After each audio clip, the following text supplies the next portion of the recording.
Another day, another basketball stories na naman ang pagkukwentuhan natin.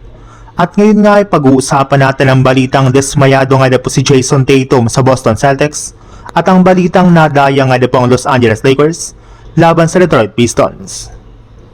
Matapos nga po ang sobrang nakakadismayang pagkatalo ng Boston Celtics sa kanilang game kahapon laban sa Minnesota Timberwolves nang walang Anthony Edwards, ay puro batikos na nga po ang natanggap ngayon ng kanilang team mula sa mga fans at analyst.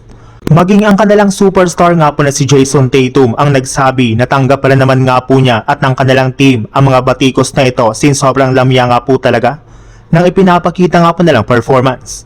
At mas lalo pa nga po siyang nadismaya sa nagawa niya ditong performance since alam nga po niya na hindi ganoon ka-efficient ang kanyang ipinapakitang laro, lalo na pagdating sa kanyang shooting. Pero sa kabila nga po ng kanyang frustration ay excited para naman nga po siyang ipagpatuloy ang kanyang ginagawa hanggang sa makuha na nga po nito ang kanyang rhythm.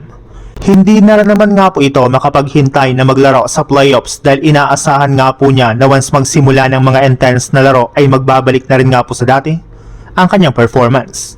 Sa ibang balita naman, naputol na nga po ang win streak ng Lakers matapos silang matalo sa kanilang game ngayong araw laban sa Detroit Pistons sa score na 113-110.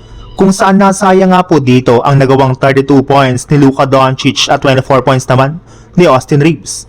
Pero kasabay nga po ng pagkatalo ng Lakers ay hindi rin naman nga po maayos na natanggap ng kanilang mga fans ang kanilang pagkatalo since nag-struggle rin naman nga po ang halos lahat ng kanilang mga players dahil sa mga knuckle foul ng mga referee. Hirap na hirap nga po ang halos lahat ng mga players ng Lakers lalo na sina Austin Reeves, LeBron James at Luka Doncic na makasungkit ng foul.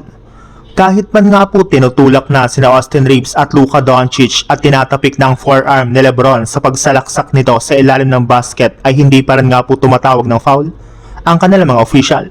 Kaya ito na nga po ang mismong rason bakit bigla na lang nawala ng gana ang kanilang mga players at hindi na nga po pumasok ang kanilang mga tira laban sa Pistons.